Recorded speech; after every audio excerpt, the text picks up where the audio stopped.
Selon l'adage, aide-toi, le ciel t'aidera. Mais cette parole-là n'est pas biblique. Hein? Aide-toi, le ciel t'aidera. Ça veut dire quoi?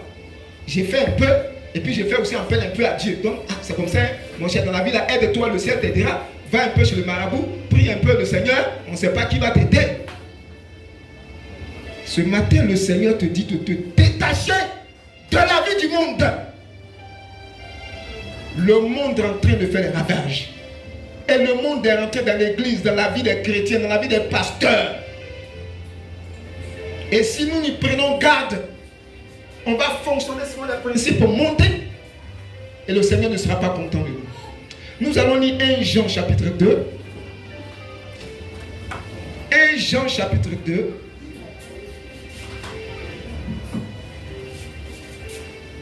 Celui qui trouve ce passage peut nous faire la lecture. 1 Jean chapitre 2.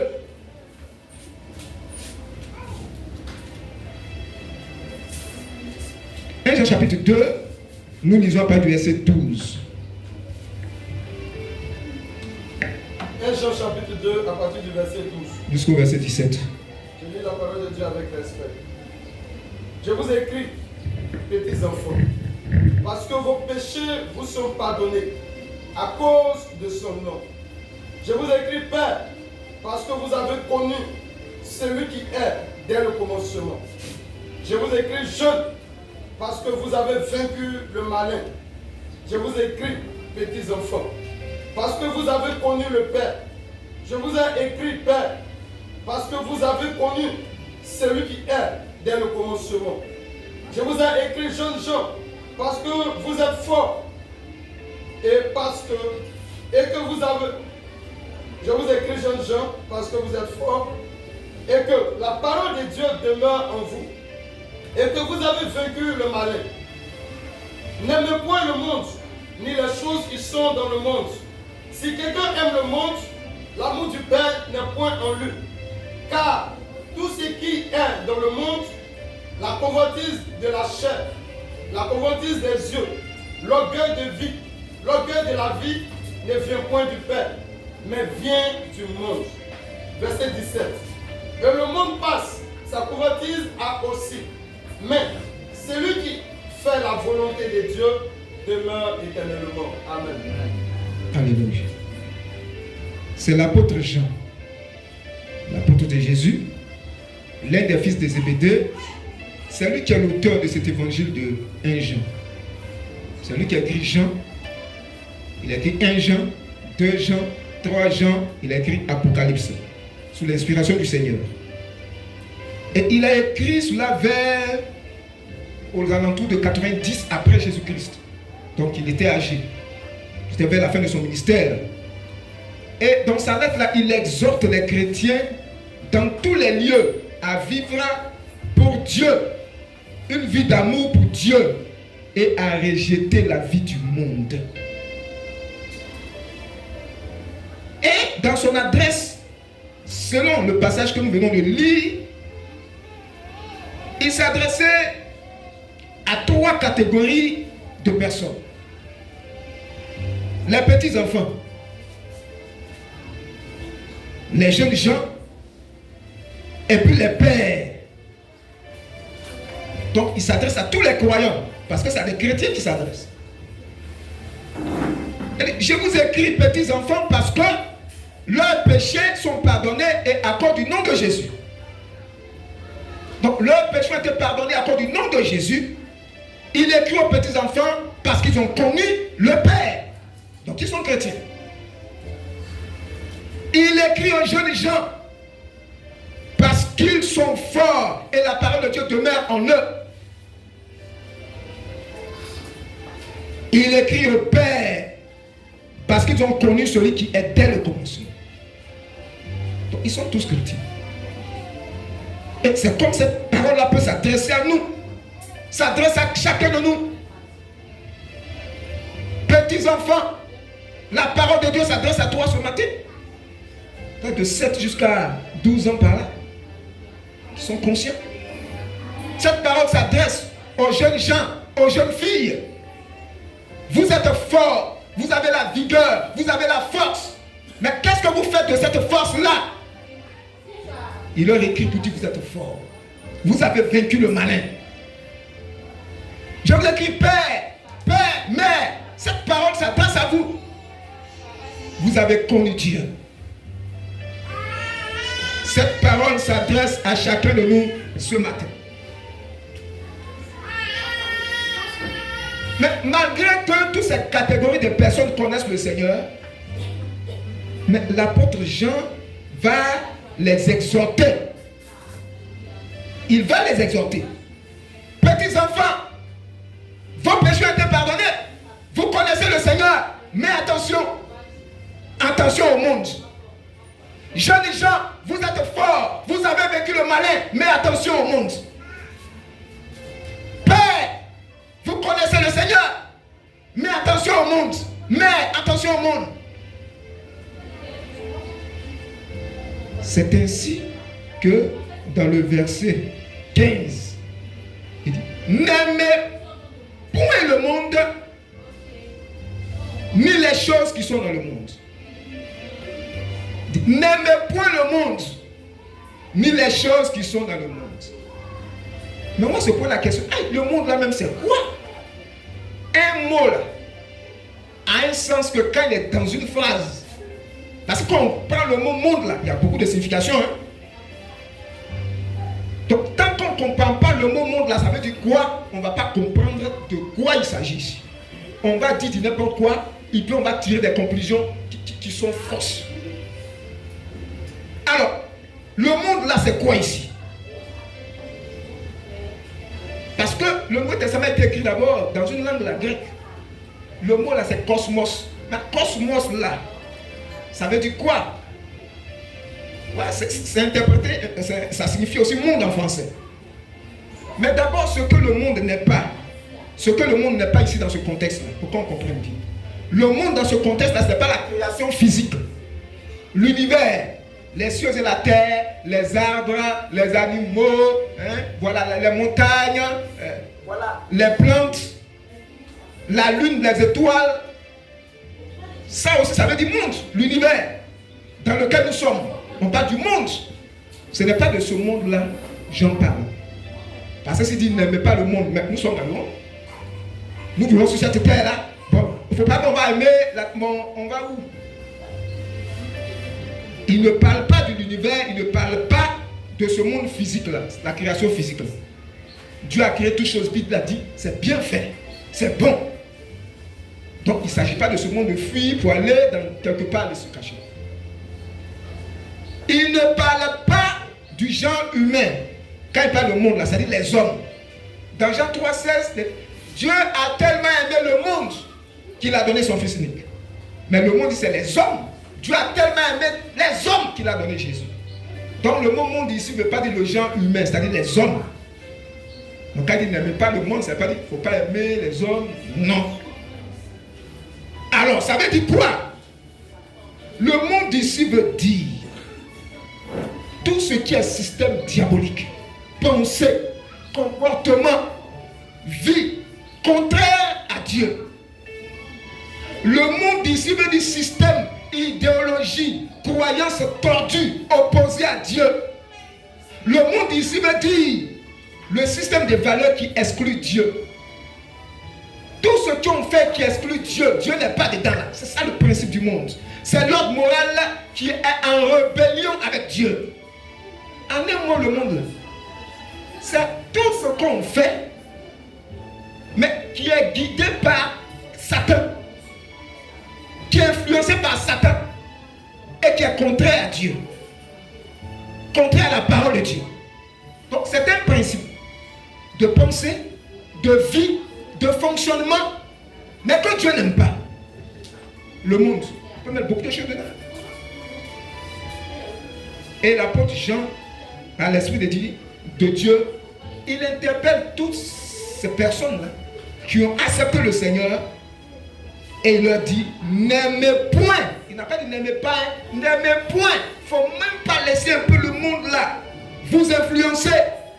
Ce système piloté par Satan, les pensées, les idéologies de Satan, les fonctionnements, les pratiques de Satan là, vous dominez. Parce que quand on était païen, on fonctionnait selon le système de Satan, selon le monde. Personne n'est chrétien. Mais quand on devient chrétien, on doit progressivement se défaire. Mais comment? On le verra. Et tous les hommes sont emprisonnés par ce système du monde. Tous les hommes. Tous les païens. Parce que c'est leur vie même. Mais le hic, c'est que des chrétiens aussi peuvent être influencés. S'ils prennent garde, ils peuvent être aussi influencés. Consciemment ou inconsciemment. L'apôtre Jean dit, n'aimez point le monde. Et la parole de Dieu dit, le diable est le prince de ce monde. C'est un passage qu'on ne comprend pas bien des fois. Hein. Le prince de ce monde-là, ce n'est pas l'univers là. Hein. Ce n'est pas le monde physique que Dieu a créé là. Hein. Satan n'est pas le prince de ce monde physique. Satan n'est pas le prince du genre humain, mais de ce système que lui-même il a créé sur la terre et qui a prisonné tout le monde et qui font que les gens fonctionnent dans ce système. C'est ça la Bible. Le diable est le prince de ce monde. Lisons Jean 14, verset 30. Jean 14, verset 30. Quelqu'un me lit rapidement. Jean 14, verset 30. C'est le diable. C'est lui qui est le patron et qui pilote le système mondain. Les philosophies, les formes de pensée, certaines manières de fonctionner. Bizarre, contraire à la pensée de Dieu, qui exclut Dieu, qui bannit Dieu. Oui, Jean 14, verset 30. Je ne parlerai plus guère avec vous, car le prince du monde vient, il n'a rien à moi. Le prince du monde vient, mais il ne trouvera rien en moi. C'est Jésus qui parle. Le prince du monde vient, il ne va rien trouver en moi. Parce que moi, Jésus, je ne fonctionne pas selon ses principes. Bien aimé, le Seigneur vient bientôt. Est-ce qu'il y a des systèmes de Satan en toi, des systèmes mondains, de fonctionnement mondain? Quand Jésus est venu sur la terre, Satan voulait l'influencer par son système. Jésus a refusé cela. On va le voir tout à l'heure. Le diable veut que tu fonctionnes selon lui ses principes. C'est pourquoi ces choses-là doivent être enseignées. C'est dans la Bible. Parce que l'ignorance nous égare. Mon peuple périt et par manque de connaissance. Nous recherchons la bénédiction. Dieu bénit. La parole de Dieu le dit. Dieu bénit. Notre Dieu est un Dieu qui bénit. Mais connaissons bien les principes de la bénédiction du Seigneur.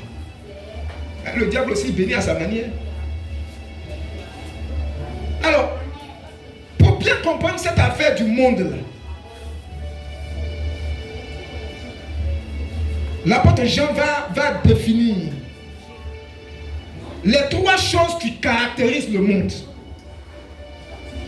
Les trois choses qui caractérisent le monde. Et on va voir clairement que le diable ne change pas sa manière de faire. Et le verset 16, quelqu'un le dit? Le verset 16. Quelqu'un lit le verset 16 de 1 Jean 2. 1 Jean 2, verset 16. Car tout ce qui est dans le monde, la convoitise de la chair, la convoitise des yeux et l'orgueil de la vie, ne vient point du Père, mais vient du monde. Car tout ce qui est dans le monde, la convoitise de la chair, la convoitise des yeux et l'orgueil de la vie ne vient point du Père, mais vient du monde. On va essayer d'expliquer ça un peu. Mais avant d'expliquer, le verset 15, là, la deuxième partie, quand il dit « N'aimez point le monde et tout ce qui est dans le monde », il dit « Si quelqu'un aime le monde, l'amour du Père n'est pas en lui. » Donc, de deux choses l'une. Soit tu aimes le monde et puis tu n'aimes pas vraiment Dieu. Soit tu aimes Dieu et tu n'aimes pas le monde. En fait, j'aime Dieu un peu, j'aime le monde un peu, ce n'est pas possible. Ce n'est pas possible. Soit tu aimes Dieu vraiment et tu refuses que le monde t'influence, tu refuses que le système de Satan te manipule, soit tu aimes ce système de fonctionnement et puis tu es Dieu et tu te contentes de venir à l'église. Mais le pasteur t'aura enseigné sur ça. Lisons Jean 4, verset 4. Avant de revenir aux 3 points. Jean 4, verset 4. Rapidement, Jean chapitre 4, verset 4 dit quoi? Jean 4, verset 4. Comme il fallait qu'il passât par la Samarie. Jacques, pardon. J'ai dit Jean. Jacques 4, verset 4.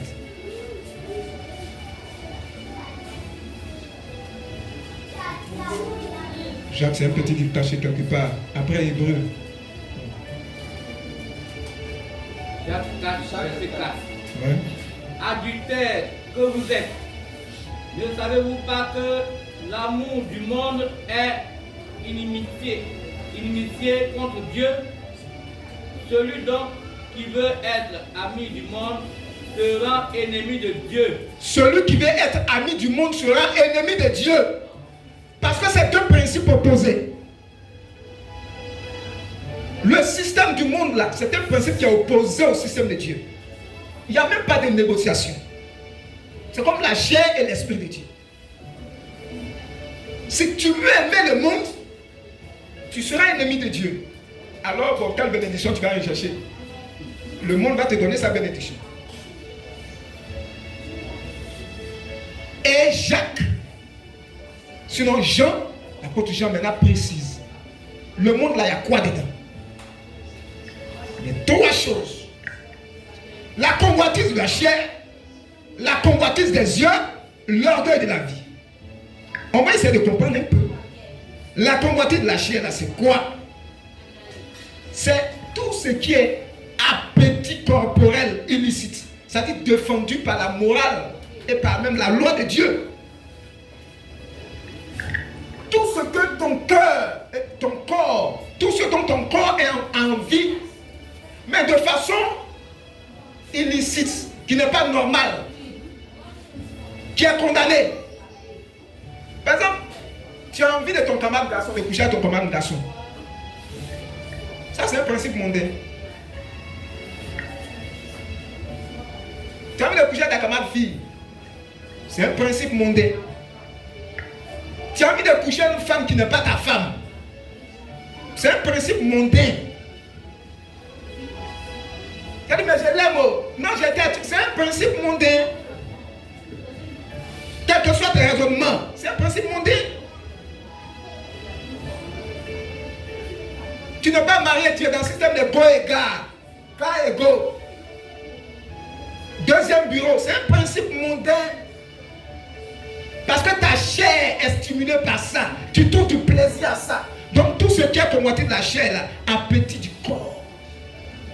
Et ce qui est dangereux, c'est que comme la chair aime ça, le corps aime ça, on trouve que c'est normal. On se dit, c'est normal. La convoitise de la chair.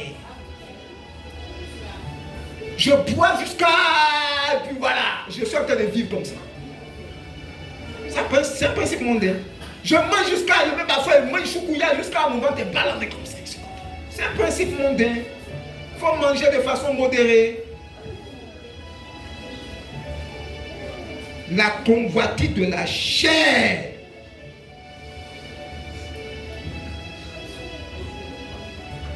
Manger là, c'est bon. Quand on mange, ça fait du bien au corps. Mais quels sont les moyens que tu utilises pour satisfaire le corps là dans la nourriture? Comment tu fais pour avoir ton argent là pour manger? Si quelqu'un s'est envolé, puis c'est parce qu'il a faim, je voulais manger, qu'il a volé la nourriture, la bouffe, l'autre là, il a pas pour manger. On dit, laissez-le, il a faim. Oh. Il voulait satisfaire son corps, mais regardez les méthodes qu'il a utilisées. Oh, on aura toujours faim. Lisons Matthieu 4, verset 2 à 3. Matthieu 4. Regardez comment le diable a voulu mettre Jésus dans un système monté de convoitise de la chair. Matthieu 4, verset 2 à 3. Oui, lecture. Matthieu 4. 2 à 3. 2 à 3. Ouais. Après avoir jeûné 40 jours et 40 nuits, il eut faim. Ouais. Le tentateur s'étant approché, lui dit, si tu es le Fils de Dieu, ordonne que ces pierres deviennent des pains. Jésus répondit, il est écrit, l'homme ne vivra pas de pain seulement, mais de toute parole qui sort de la bouche de Dieu. Voilà.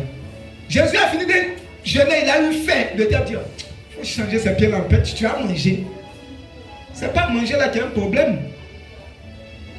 Mais c'est la méthode que Jésus va utiliser pour manger là, pour satisfaire son corps là. Il a besoin de la nourriture. Mais est-ce que c'est comme ça il doit avoir la nourriture?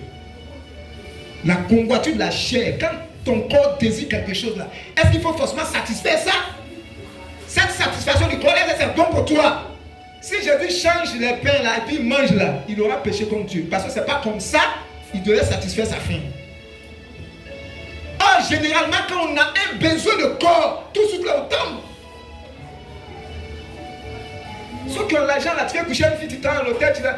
Parce que bon, voilà, ma femme m'a refusé, ou bien ma femme a voyagé, ou bien ma femme a couché. C'est un raisonnement correct et logique. C'est monté. Et c'est un principe monté, intellectuel. Hein? Voilà, non intellectuel. Et tout le monde est embobiné à ce truc-là. Une vie de désordre.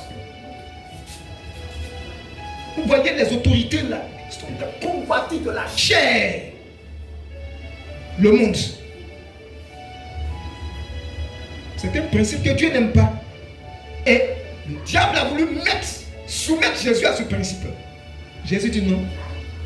C'est pas comme ça que je dois couper ma faim là. C'est pas comme ça que je dois satisfaire ma faim. Et d'ailleurs, l'homme là, il ne vit pas de pain seulement, mais de toute parole qui sort de la bouche de Dieu. Manger, attention. C'est quand manger, les gens s'empoisonnent. Dans la nourriture, les gens s'empoisonnent. Dans la boisson, les gens s'empoisonnent. Parce que les gens savent que ça attire trop les gens. Dans manger là, tu vas la voir. Sois sobre. La convoitise de la chair. Satisfaction de ton corps. Tu n'es pas encore marié. Mais quand tu as un certain âge là, tu vas voir que même si tu es jeune, ton corps là va vibrer bizarrement. Ça ne veut pas dire que parce que ça peut vibrer là, il faut aller te satisfaire. Ça veut parce que c'est normal, tu es en bonne santé. Ce n'est pas cette vibration là qui est un péché. Mais quand tu vas chercher à satisfaire, là c'est péché. Convoitise de la chair. Dieu parle à quelqu'un ce matin. Amen. Dieu est en train de nous parler ce matin. Amen. Pour acclamer le Seigneur que va continuer.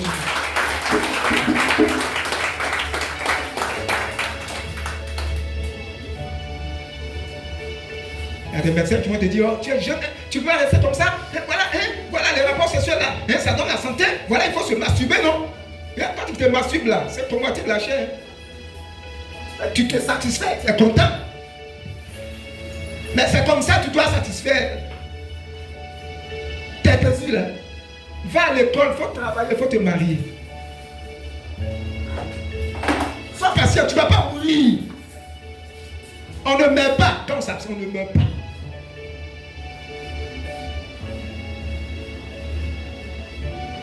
Affaire de polygamie, une femme là, ça ne suffit plus aux gens. Dans des pays même, c'est légalisé. Il faut avoir beaucoup de femmes.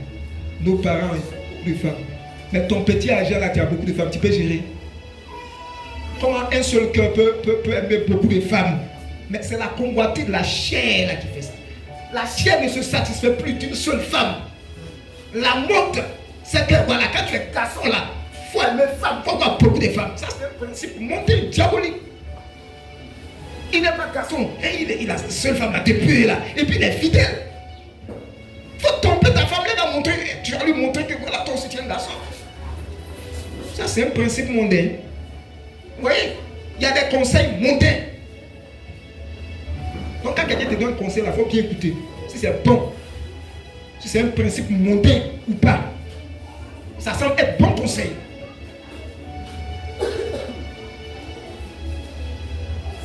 Dans la Bible, Abraham, et Sarah. Il n'y a pas d'enfant. Dieu a promis. Il va te donner un enfant. Arrivé un moment, ça va dire, voilà ma servante là qui est là. Hein? Alors, quand c'est une coutume, ta servante là, c'est ta propriété. Tu peux donner à ton mari. Ça, c'est leur coutume. Hein? Ça ne veut pas dire que c'est la parole de Dieu. Tu es catholique avec ça. Donc, quand on lit la Bible là, il faut savoir ce dont Dieu est d'accord et ce que Dieu ne veut pas qu'on prenne comme exemple. Parce que les gens disent, c'est biblique, non? Et Abraham là, il a pris, Sarah lui a donné sa servante, non? C'est biblique, non? Oui, c'est biblique, mais c'est pas que Dieu voulait ça. Mais il a pris la servante de la femme. Quand elle était enceinte, elle est devenue arrogante vis-à-vis maintenant de Sarah. Il faut la chasser, il faut la chasser. Qui a provoqué ça?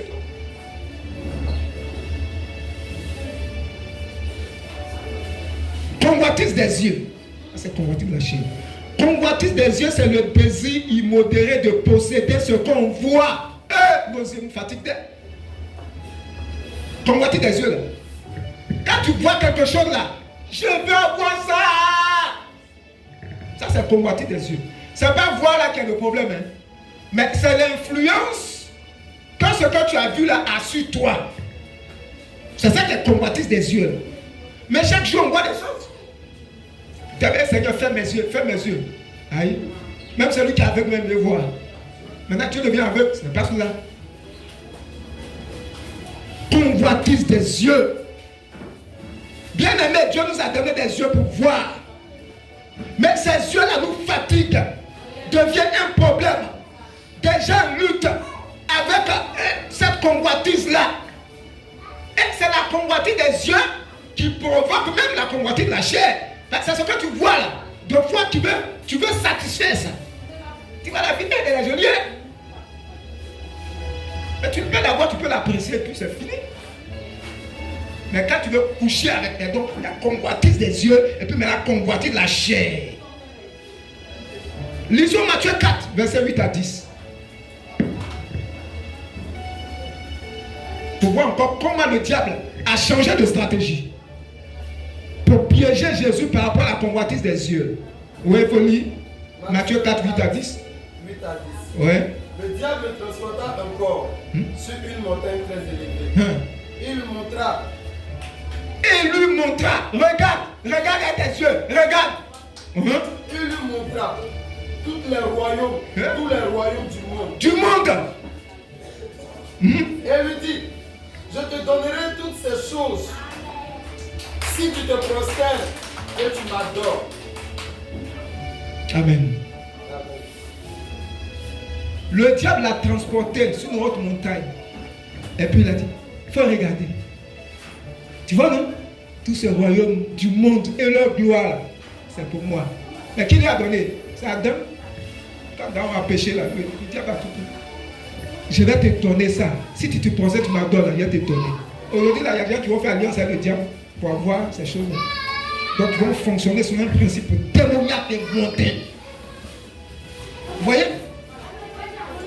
Il faut regarder. Regardez nos yeux là. Télévision.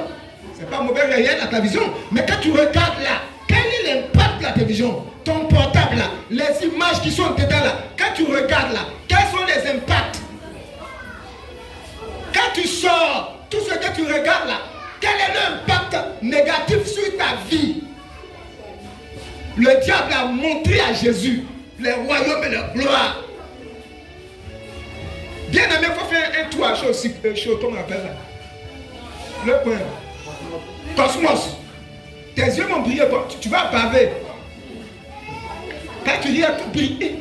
L'argent est bon. L'argent est bon. Tu oublies même le ciel que Jésus revient bientôt. C'est pas ce qui est là qui est mauvais. Mais c'est l'impact, l'influence que ça a sur ton cœur. Sur toi-même là.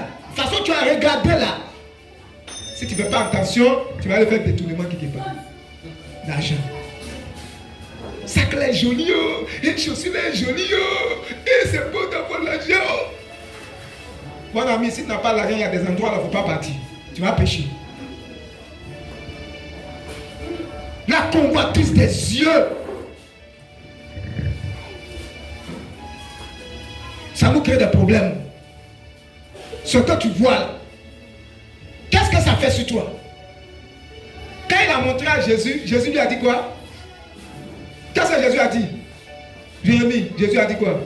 Jésus lui dit, retire-toi, Satan, car il est écrit, tu adoreras le Seigneur, ton Dieu, et tu le serviras lui seul. À cause des choses du monde, il y a des gens qui adorent Satan. Aujourd'hui, il y a des gens, si tu veux que ton église construise ça, là, tu vas les voir, là, ils te donnent l'argent. Bon, construis ça. Mais tu ne vas plus fonctionner selon les principes de Dieu. Et il y a des serviteurs de Dieu qui sont dans ça. L'église est jolie, climatisée, voiture 4x4. Pasteur voyait un autre pasteur, il voyait beaucoup, mais il va où? Il va où?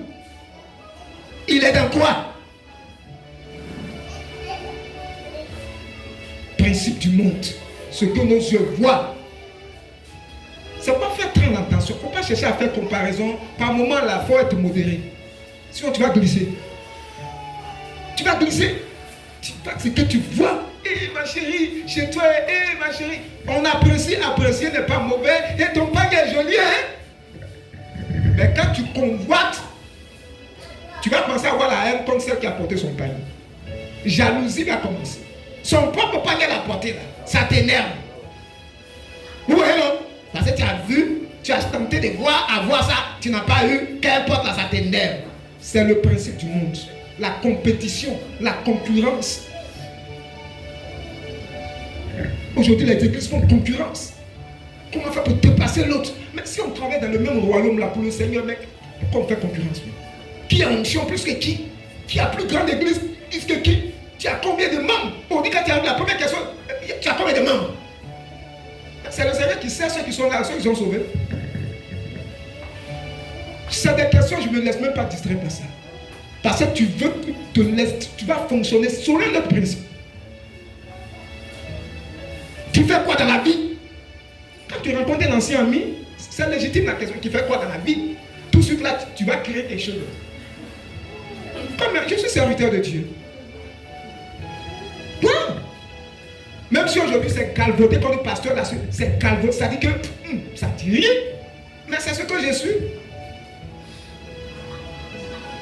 C'est ce que je suis. Quel que soit ce que j'ai pu avoir comme... C'est ce que je suis. C'est ce à quoi Dieu m'a appelé. La convoitise des yeux. David était dans son palais. Les autres sont au combat. Il est dans son palais. Il fait un pas, deux pas, un pas. Voilà, il a vu une femme qui se lavait toute nue. Convoitise des yeux. Comme quelqu'un le dit, le premier regard, c'est pas ça qui est péché. Hein. Mais deuxième regard, là, il a été électrocuté. C'est comme courant l'a secoué, quoi. Il y a des gens qui ne peuvent pas dépasser femme sans regarder. Bon, quand elle venait là, tu l'as vu, non? Maintenant, tu te retournes là, tu lui as comme. Je te pose la question. Bon, ça là, c'est normal, hein? Je suis un garçon, c'est normal. Mais c'est un principe mondain. Tu as de la convoitise des yeux, tu sais pas ça? Que c'est un péché.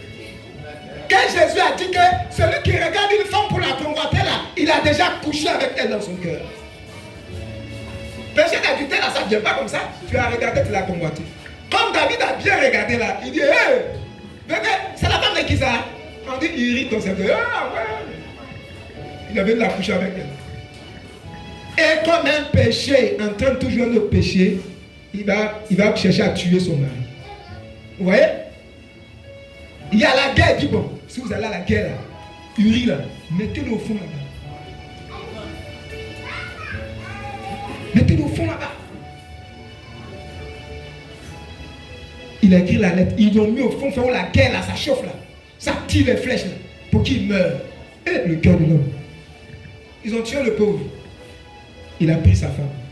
Mais l'enfant qui est né là, Dieu n'a pas laissé vivre l'enfant. C'est un principe mondain. Bien aimé, tu peux fonctionner sur un principe mondain. Hein. Ça va marcher. Hein. Mais puisque Dieu n'est pas dedans, là, quand ça va se courber, là. Tout ce que tu fais, regarde. C'est selon quel principe? C'est un principe du monde ou bien un principe de Dieu? La convoitise des yeux. Nos yeux là, ça brille comme ça. On a des problèmes. Et il y a des chrétiens, leurs yeux là, leur créent toujours des problèmes. Tout ce qu'ils voient, ils veulent. Mais quand c'est comme ça, là, ça t'empêche de bien vivre. Tu vas aller t'entêter pour avoir ce que tes yeux ont regardé. Ouais. Tu veux ça? Tu vas aller t'entêter. Mais tu t'es endetté, tu as eu ça. Mais finalement, tu vas voir que ça ne te dit plus rien. Parce que ce n'était même pas ton réel besoin. Convoiter nous met dans le problème. Hein? On va avoir les choses, mais quand tu as eu ça là, ça ne te dit plus rien. Et pourquoi moi-même j'ai eu ça là même? Ça ne te dit plus rien. La convoitise des yeux. Attention à tout ce que tu regardes. Dans la Bible, Dieu a dit à Adam, te met dans le jardin là. Voilà, hein, tu peux manger le tout, hein, mais le fruit de l'arbre qui est au milieu du jardin, il ne faut pas manger. Hein. Il a dit ça à sa femme. Mais quand le diable est venu, il a dit, ah, vous pouvez manger.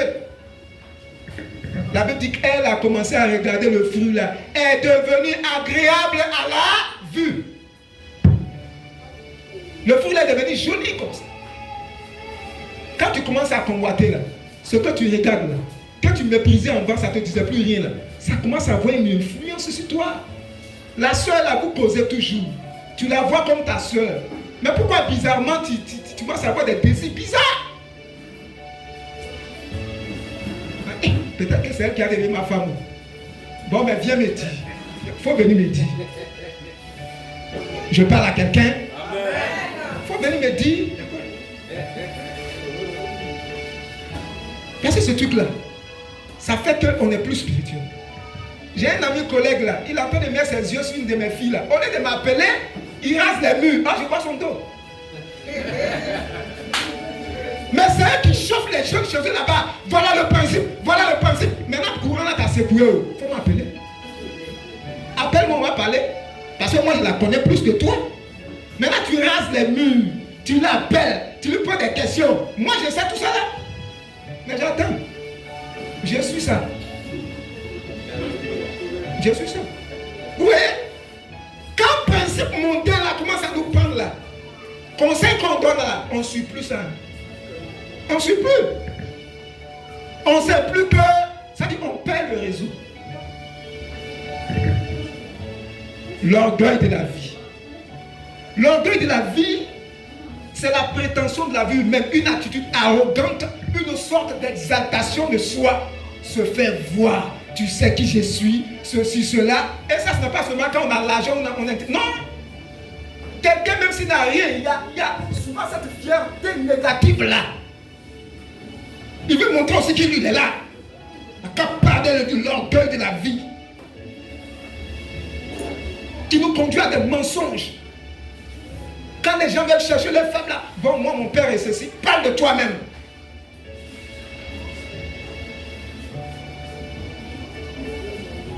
On dit des choses pour nous mettre en évidence l'orgueil de la vie.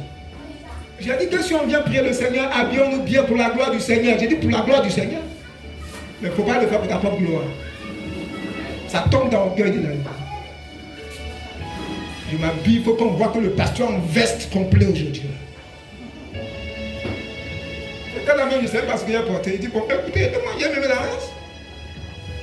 Alors, je garde ça pourquoi? Moi, je suis n'a pas gâté ça d'abord.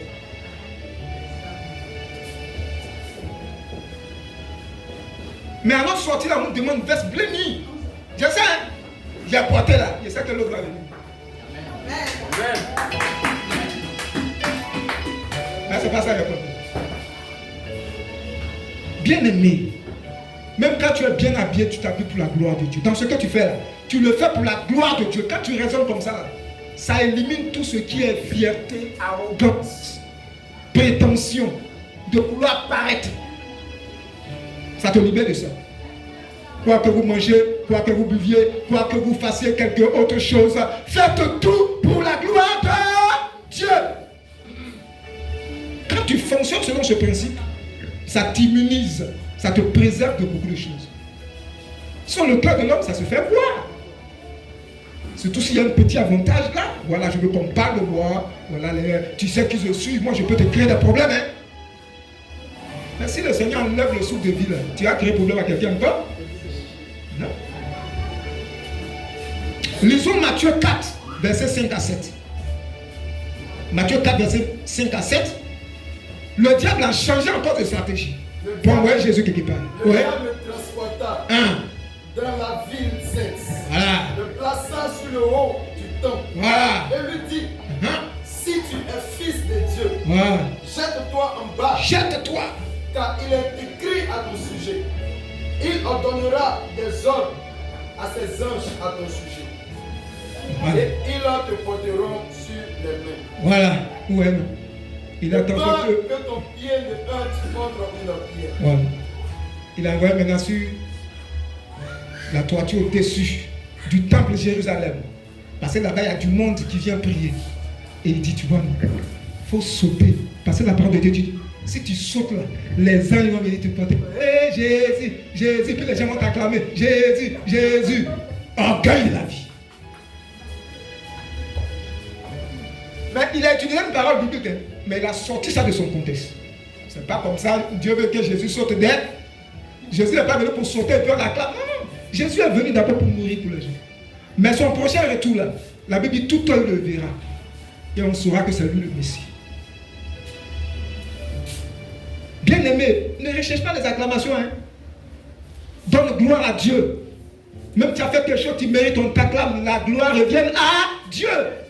L'orgueil de la vie veut qu'on parle de nous. On nous acclame. Quand on fait quelque chose là, on n'a qu'à parler de ça. Sinon, je suis fâché. Hein? On chante toujours. On chante. Le passé ne nous encourage même pas. Groupe musical, moi, je ne chantais plus. Mais c'est un privilège de chanter pour lui. Le fait de chanter pour lui, là, c'est un privilège. Donc, si tu ne chantais plus, tu te prives de ce privilège. Moi, je ne parlais plus le temple là. C'est moi, ça, j'ai bien reçu. J'ai bien reçu. Hein? Je ne fais plus. Donc, tu le faisais pour qu'on parle de toi. On t'acclame. L'orgueil de la vie. Quand la femme a regardé le fruit, là, c'était agréable pour ouvrir quoi? L'intelligence. Ouais, non? Et aujourd'hui, ceux qui sont intellectuels là, beaucoup fonctionnent le principe mondain. L'orgueil de la vie. Ils raisonnent. La dernière fois, papa, il a prêché là, quand il parlait de la chair, je crois là. Quand quelqu'un connaît papier, il raisonne beaucoup.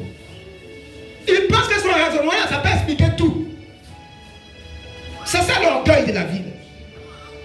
J'ai un grand frère, nous avons même père. On a grandi ensemble.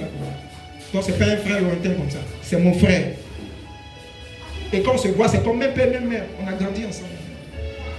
Il a fait les États-Unis. Voilà, il a eu sa maîtrise ici, puis il est allé aux États-Unis, il a eu une bourse. C'est là-bas, il a fait son doctorat en immunologie. Après, il a travaillé, et puis bon, il est rentré au pays. Donc, il enseigne à Bobo Agamé. Il fait ses propres affaires. Bon, et puis il fait d'autres choses. Parce qu'il a le président apprend aussi beaucoup de choses. Souvent, quand il m'appelle, il veut qu'on travaille ensemble. La dernière fois, je l'ai appelé, on a causé, on a fait peut-être plus d'une heure. Maman était là. Il dit, mais mon petit frère, je te donne des conseils. Si ça ne va pas, il faut changer ce que tu fais là. Mais j'ai tellement fois dit que ça ne va pas chez nous. Pour lui servir Dieu là, c'est une banalité. Parce qu'il m'a connu dans mon enfance, m'a connu. Quand on n'était pas dernier à l'école. Il faut faire ce qui va te... Aujourd'hui là, c'est l'argent. Je suis ton grand frère, je te donne des conseils. Voilà le petit de temps, je l'ai pris, je lui ai donné des conseils. On travaille ensemble, il a acheté sa voiture. Voilà, il a acheté aussi la voiture de sa femme. Toi aussi là, tu dois avoir une voiture. Humainement, c'est pas un bon conseil. C'est bon, non? Mais spirituellement, c'est mondain. C'est mondain. Parce qu'en disant cela, implicitement, il ne croit pas en moi, mon appel à servir Dieu. Il remet en cause mon appel à servir Dieu. Pour lui, il verrait que je suis serviteur de Dieu, j'aurai une grande église, je passe à la télévision, je viens garer une voiture devant lui. Ah, bon, j'ai un petit frère là, ah, il est serviteur de Dieu. Maintenant, si moi je ne comprends pas ça, ça va mélanger ma tête. Et puis maintenant, tout ce que je fais là, c'est l'argent. je viens de prêcher là, c'est l'argent. Hein. Comme j'ai fait aussi pour avoir voiture. Là, je vais garer, j'ai voiture maintenant. Hein. Là, je suis piégé par ce principe mondain. Bien aimé, fais attention aux conseils que les gens te donnent. Bon, il a voiture, puis quoi? Ça ne veut rien dire. J'ai voiture. Un païen a voiture. Si Dieu me fait grâce, peut-être y en aurait dans le futur. Mais c'est pas, je ne vais pas m'appuyer sur ces conseils-là pour dire je vais démontrer à mon grand frère que Dieu m'a appelé. Et maintenant, ça va me déséquilibrer. Et je rentre dans le décor. Et beaucoup sont comme ça aujourd'hui. C'est pourquoi, en nous serviteurs, on sait les collaborations qu'on a les uns les autres. Il y a des cercles attirants là-bas, là. Tu sors là, ça va te défigurer. Parce qu'on te dit, tu n'es pas serviteur de Dieu, parce que tu n'as pas de voiture. Tu n'es pas serviteur de Dieu parce que ton église se trouve quelque part dans un globe là-bas. Comment tu es serviteur de Dieu ton église là-bas? Donc c'est comme ça. Tu es serviteur de Dieu, ton église doit être dans un quartier chic. Voilà, on doit parler de toi. Voilà, hein, à la télévision, on doit parler de toi. Je ne fonctionne pas selon ce principe. Seul le Seigneur sait qui est grand serviteur ou pas. Être grand serviteur, c'est pas quand voilà à la télévision, on parle de moi, j'ai 2 millions de fidèles. Ce n'est pas forcément ça. Dieu appelle chacun comme il veut. Mais je dois faire ce à quoi le Seigneur m'a appelé. Et si je ne comprends pas cela, je rentre dans un principe monté.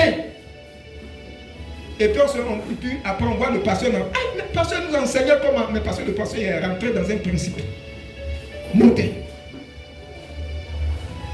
Il est dans le décor. Quels sont les conseils que tu reçois? Écoute la parole du Seigneur. Nous sommes de passage sur la terre. Je ne suis pas en train de dire il ne faut pas entreprendre, il ne faut pas chercher à gagner, il ne faut pas chercher à prospérer. Mais tu cherches à prospérer comment? Selon quel principe? C'est de ça que je te parle. Parce que Satan aussi a ses principes pour prospérer. Il a dit à Jésus, si tu te penses, tu m'appelles, je vais te donner tout ça.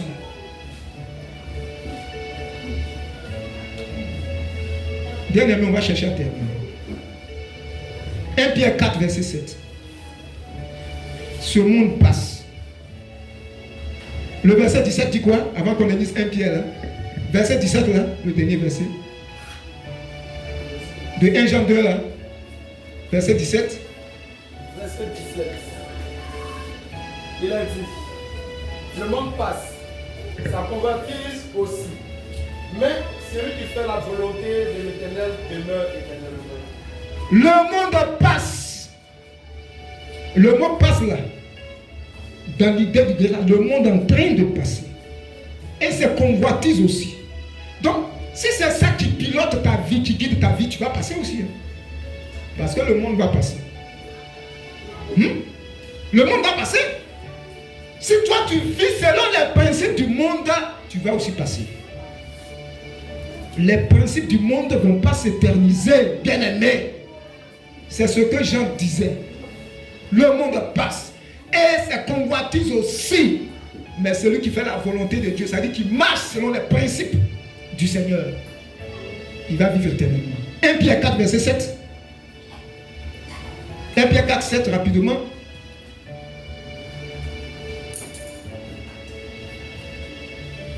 Quelqu'un cherche Jean 7, 16, 11. 1 Pierre 4, verset 7, ça n'existe pas dans la Bible. Oui.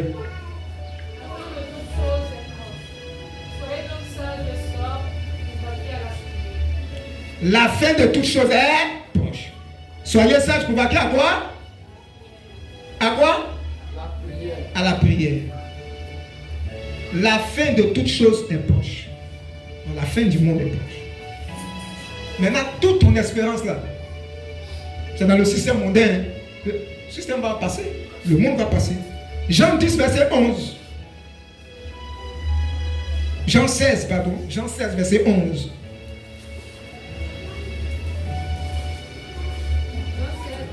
Oui. Le jugement, parce que le prince de ce monde est jugé. Parce que le prince de ce monde est jugé. Or, on a vu que c'est Satan qui est le prince de ce monde. Il sera jugé avec tout son principe. Maintenant, si tu suis ces principes, qui est ton père, qui te guide, bien-aimé, Dieu parle à nos cœurs ce matin. Il invite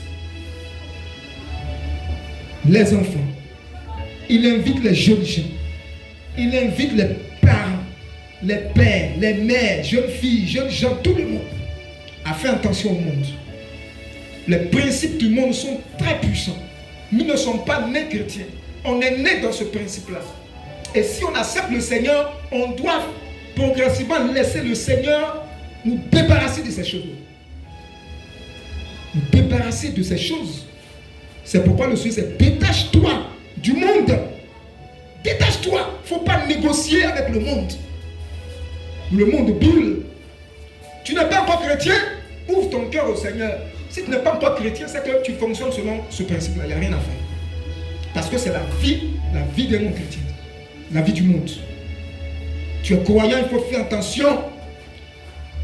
Les principes du monde nous conduisent à faire usage de tout ce qui est faux, mensonge, tromperie, fausseté, tricherie, les faux papiers, hypocrisie, tricherie partout. Ce matin, je vais prier pour les élèves et les étudiants. Tu vas à l'école, là, il faut étudier. Il faut sortir de cette affaire de tricherie. Regarde, aujourd'hui, le système éducatif, là, il y a le niveau de nos enfants. C'est très bas. Tricherie partout. On compte sur tricherie. Il faut étudier, tu vas réussir. Quand j'étais encore au collège, il y a un jeune là qui disait, moi mon grand frère m'a dit de tricher. Lui il a triché, il a réussi, donc de tricher. Pourquoi il est intelligent Mais c'était son grand frère là, dit là, c'est ce qui fonctionne. Il y a des gens qui réussissent par tricherie. Qui réussissent en faisant de la fausseté. Le faux papier. Tout est faux. C'est dans ça qu'ils réussissent. Par ruse. C'est un principe mondain. Si tu es dans ça, la force sortie. Le tout n'est pas d'arriver. Mais comment tu es arrivé là-bas? Quelles sont les voies que tu as empruntées pour arriver là-bas? Quelles sont les méthodes que tu as empruntées pour arriver là-bas? Le monde dit c'est l'arrivée qui compte. Mais le Seigneur lui dit tu es arrivé. Mais comment tu es arrivé? C'est deux principes, deux fonctionnements opposés. Il ne suffit pas d'arriver. Comment tu es arrivé? Sortez de la tricherie. Oh, à l'école, j'ai vu des pasteurs. Soit disant Dieu les utilise dans leurs églises. J'ai eu honte. Je ne suis pas en train de dire que moi je suis parfait. Loin de là. Tu ne peux pas étudier la tricherie partout. Mais Dieu t'utilise, mais tu as triché à l'école. Tu as triché, tu vas dire quoi à ton peuple à l'église là-bas? Et c'est comme ça dans leur sang. Il y a des gens qui ne peuvent pas se faire de la fausseté. Tout ce qu'ils font là, il faut un peu de fausseté. Il faut que le Seigneur te délivre ce matin au nom de Jésus. C'est un principe mondain. Il faut sortir de ça. Aide-toi, le ciel de terrain n'est pas biblique. On a l'impression que si on ne fait pas du sport, on ne peut pas réussir aujourd'hui. Pourquoi? La dernière fois, il a rendu son témoignage. Il n'a pas fait du faux. Il a réussi. Aujourd'hui, le capitaine, il est général. Voilà, pardon, commandant. Pardon, mon commandant. Je suis au garde. Et quand tu fais ça, toi-même, tu es fier. Parce que tu mérites. Aujourd'hui, on a des médecins, on a peur. J'ai appris, il y a quelqu'un qui est allé à l'hôpital, il dit qu'il y a un problème, il est allé à l'hôpital, le médecin lui donne médicaments des femmes enceintes. Ça veut dire qu'il a triché à l'école. Il n'a même pas le niveau. Comment tu as fait que tu es médecin là, et tu passes son état, tu donnes médicament, tu ne sais pas quel médicament là, c'est un médicament des femmes enceintes, elle n'est pas enceinte. Elle a dit qu'elle a un problème de peau. Tu donnes le médicament des femmes enceintes, pourquoi? On doit te radie. Parents, encourageons nos enfants à étudier. Souvent, je suis là, je vois les gens qui t'ont que ça bavarde, les gens ne peuvent pas étudier. Aujourd'hui, là, c'est comment? À l'école primaire, quand il est midi, on le met exercice. Tu n'as pas trouvé là, tu ne vas pas à la maison. Tu trouves là, tu t'en vas. Aujourd'hui, là, tu as fait ça. Le parent va... C'est quoi? Laissez mon enfant, il a fait, c'est quoi? C'est nous-mêmes, on va aller pour dire, il faut sortir en partie manger. Le mec là, c'est pas qu'il est midi. C'est nous-mêmes là. C'est nous-mêmes là. On pousse nos enfants. L'enfant doit redoubler là. Regarde, il faut faire, il va redoubler. Non, s'il redouble, c'est pas digne de mon rang. Hein, c'est pas digne de mon rang. Il faut que pousse. Aujourd'hui, il y a des élèves de terminale. Français là même, je ne sais pas si ce soit à l'école. Ne peut pas écrire lettre. Hein? Parce que tout message là, c'est le message, le short message là, c'est-à-dire que le message où on. Comme voilà, testo. Donc ça fait qu'on ne sait plus écrire des mots. On ne sait plus écrire des mots. On ne lit pas assez. Le niveau est extrêmement bas. C'est effrayant. On oublie de ne pas mettre des maisons partout. Avant, il n'y a pas à mettre des maisons.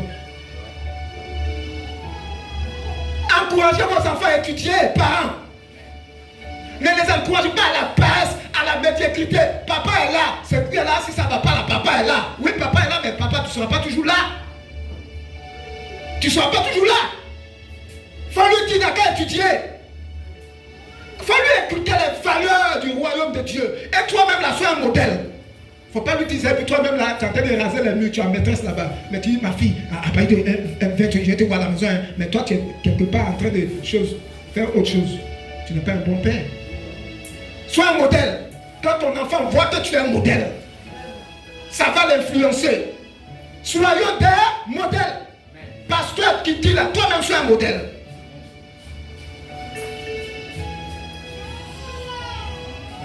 C'est pas l'école. Je ne vais pas tricher. Je me dis, mais je suis venu à cause du peuple. Je vais tricher, mais qu'est-ce que je dis à mon peuple? Parce que Dieu m'a vu. Qu'est-ce que je vais leur dire? Je serai un menteur. Le fonctionnement de Satan m'aura eu. Il ne faut pas dire, je vais aller faire puis je vais me confesser. Bien aimé, comment se défaire du monde? La parole de Dieu. Lis la parole de Dieu. Tu comprendras le fonctionnement de Dieu. Comment se défaire du monde? Il faut prier. L'intimité avec Dieu là, c'est ça. Plus tu te rapproches de Dieu, plus les principes de Dieu t'influencent. Plus tu t'éloignes de Dieu, plus les principes du monde t'influencent. De deux choses l'une. Et la troisième chose, il faut t'examiner chaque jour. Quand tu te réveilles là, je fonctionne selon quel principe là? Lisons le dernier passage, on va prier. 2 Corinthiens 13, verset 5. 2 Corinthiens 13, verset 5.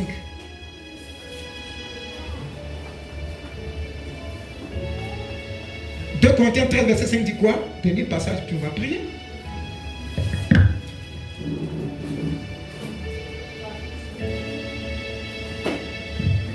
« 2 Corinthiens 13, verset 5. » 2 Corinthiens 13, verset 5. Ouais. Examinez-vous vous-même. Examinez-vous vous-même. Pour savoir si votre foi, si vous êtes dans la foi. Ouais. Éprouvez-vous vous-même. Ne connaissez-vous pas que Jésus est en vous? Alléluia. Examinez-vous vous-même pour voir si vous êtes dans la foi. Merci. Chaque jour quand tu te lèves, il faut t'examiner toi-même. Est-ce que le principe de Satan n'est pas en train de me prendre au piège? Convoitise de la chair, convoitise des yeux, l'orgueil de la vie. Ça doit être un panneau indicateur dans ta vie de tous les jours. Quand quelqu'un a une voiture là, quand il roule là, il voit à quelle vitesse il est en train de partir. Il faut savoir à quelle vitesse tu roules. Quand ta vitesse spirituelle diminue là, le principe mondain est en train de prendre. C'est quoi ça diminue? Examinez-vous vous-même. Si tu ne t'examines pas là, quand ça te, tu ne sauras même pas. Et quand on dit frère, on ne te voit pas, c'est le temps, c'est le temps. L'église là, il n'y a pas amour. Et moi, on ne me rend pas visite. Quand quelqu'un commence à raisonner comme ça, avec le principe de Satan peut me prendre.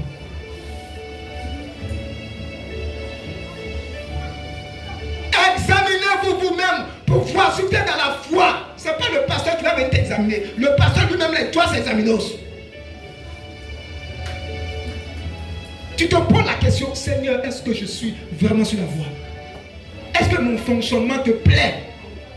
Toi-même la réponse, parce peux savoir. Quand tu lis la Bible te dit ce que je suis en train de faire là, Seigneur, est-ce que c'est correct? Est-ce que c'est juste? Cette méthode que je suis en train d'utiliser là, est-ce que ça plaît à tes yeux, Seigneur? Tu es en train de t'examiner comme ça. Parce que le système du monde nous éloigne de Dieu. Et la Bible dit que le monde passe. Et sa convoitise aussi. Mais celui qui met son volonté de Dieu va vivre éternellement. Si tu veux donc vivre éternellement, ne t'attache pas à ce qui doit périr. Mais attache-toi à la parole de Dieu. Parce que la parole de Dieu ne passera pas. Elle demeurera éternellement. Que Dieu bénisse sa parole pour chacun de nous ce matin. Et que cette parole nous donne de pouvoir aller de l'avant. Nous défaire de tout principe satanique au nom de Jésus. Amen. Bien-aimé, tu vas fermer les yeux. Tu vas réfléchir un instant à ces quelques paroles ce matin.